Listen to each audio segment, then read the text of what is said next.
What would you do if on Christmas Eve, in front of 30 relatives, your parents handed your brother the keys to a brand new SUV and handed you a $5 planner with a scratch card inside, as a joke? What would you feel when everyone laughs, when your hard work is ignored, when you realize you're not the golden child, just the responsible backup plan? And what if I told you that the tiny scratch card they gave to humiliate her was worth $86 million? But this isn't just a lottery story. What if the real shock wasn't the money, but discovering your parents had been secretly drowning in your brother's debts for years? What happens when the disappointment daughter becomes the only financially stable one? When the quiet girl hires lawyers, sets up trusts, protects the family home, and then invites everyone to dinner for a truth they never saw coming? Would you save them? Would you expose them? Or would you finally choose yourself? This story is about favoritism, about hidden debt, about humiliation turning into power, about a grandmother who knew the truth, and about a daughter who stopped being the family safety net. If you've ever felt like the overlooked child, the responsible one, the one who never got celebrated, then this story will hit you deep. Before we begin, like this video and subscribe to the channel. It's your love that keeps these stories alive. Now tell me, if you were in her place, what would you have done? My name is Claire Bennett. I'm 31 years old. 2 months ago, on Christmas Eve, in front of my entire extended family, my parents handed my older brother the keys to a brand new SUV and handed me a second-hand planner from the clearance bin with a $5 scratch card tucked inside. Maybe this year you'll finally plan your life properly, my mother said, smiling in that tight way that looks polite in photos, but feels like a slap in real life. 32 people were in that room. 32 witnesses. They laughed. Not cruelly, not dramatically, just enough to let me know I was the punchline. What none of them knew was that that little scratch card folded inside that planner would unravel every lie our family had been living on for years. Before I tell you what happened next, if stories about betrayal, truth, and finding your own power speak to you, take a second to like this video and subscribe. And tell me where you're watching from. I always wonder how many invisible hearts out there are beating along with mine. Now let me take you back to that Christmas Eve. The Bennett family holidays were always choreographed. My brother Daniel was the golden son, confident, loud, the one who took risks. I was the quiet one, the practical one, the one who never quite lived up to her potential. I pulled into my parents' driveway at 6:02 p.m., 2 minutes late.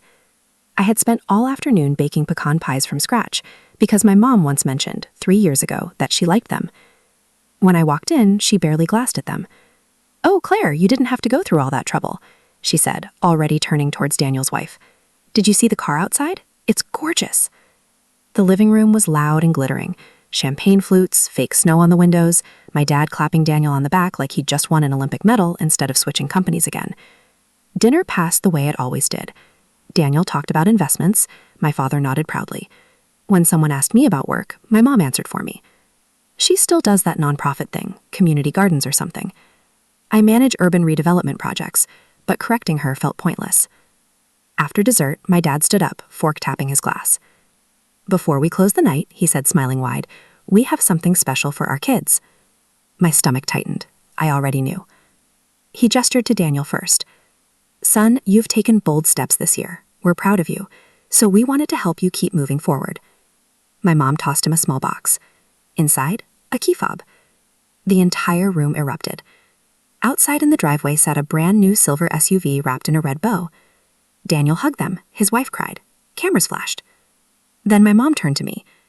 "And Claire," she said sweetly, walking over with something thin and rectangular, "we didn't forget about you either." She handed me a planner with inspirational quotes on the cover. Inside was a scratch-off lottery card. "Maybe a little luck will help you figure things out." Laughter. Daniel leaned toward me and whispered, "Don't spend it all at once." I smiled, because sometimes smiling is easier than bleeding in front of an audience. I went home that night and tossed the planner on my kitchen counter. I didn't even scratch the ticket. I went to bed feeling exactly how they expected me to feel. Small. 3 days later, I found the planner under a stack of mail. I don't know what made me pick it up. Maybe boredom, maybe spite. I scratched the silver film off slowly. First number matched, second number matched. By the third, my hands were shaking. By the fourth, I had to sit down. I checked the website twice, then 3 times. I had won $86 million.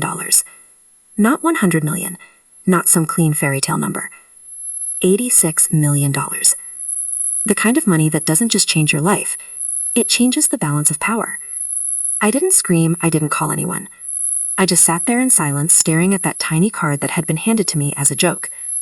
And for the first time in my life, I realized something terrifying and freeing at the same time. They only felt powerful because I had nothing they wanted. Now I did. But the money wasn't the real shock. The real shock came 2 days later when I visited my grandmother. Grandma Eleanor lived in a small assisted living facility 30 minutes from town. She'd been quiet at Christmas, watching everything with sharp eyes that missed nothing. When I walked into her room, she didn't ask about the car. She didn't ask about Daniel. She asked, "Did you scratch it?" I froze. "You knew?" I whispered. She smiled faintly. "I bought that ticket." My breath caught. "What?" She patted the chair beside her bed. "Your mother asked me to grab a quick scratcher for your stocking when I stopped at the store. I didn't want to give you something cheap, so I bought 2. One for Daniel, one for you." "Daniel didn't get one." She nodded slowly. I noticed. That's when something else slipped out. "Claire," she said carefully, "have you ever wondered why your parents always pushed Daniel financially?" I had. I just didn't know I was allowed to ask. She looked tired suddenly. "They've been covering his debts for years." The room tilted. "What debts?" "Business loans, credit cards, failed investments. Your father mortgaged their house twice." I felt cold. The car in the driveway wasn't a reward. It was another rescue. Suddenly the joke gift made sense. They weren't mocking me. They were managing optics. I wasn't the disappointment. I was the stable one.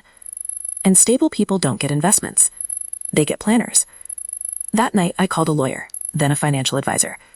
I claimed the money anonymously through a trust. And I told no one. 2 weeks later, my father called.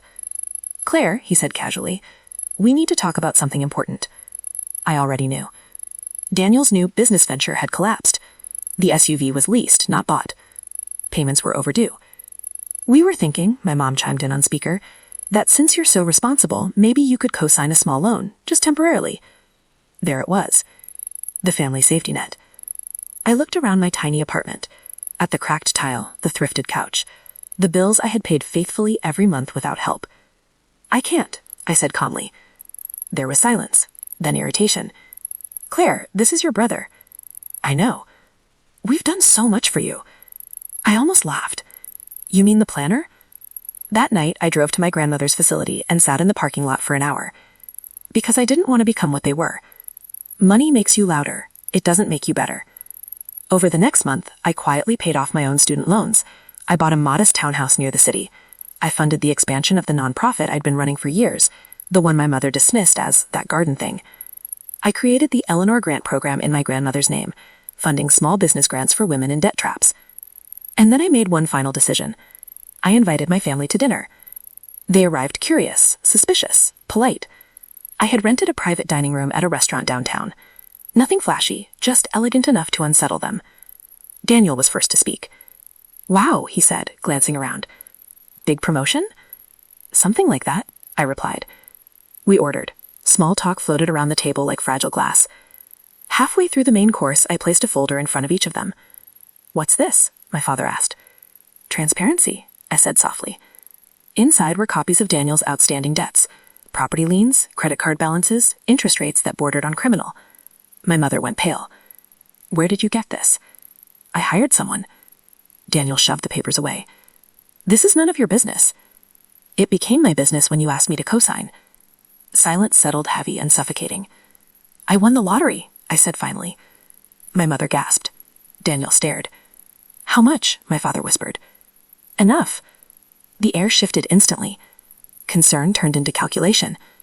"Claire," she said gently, "we can finally breathe. We can fix everything." I looked at her for a long moment. "No," I said quietly. "You can fix your choices." I slid one more paper across the table. It was proof that I had already paid off the mortgage on their house. Their eyes filled with relief.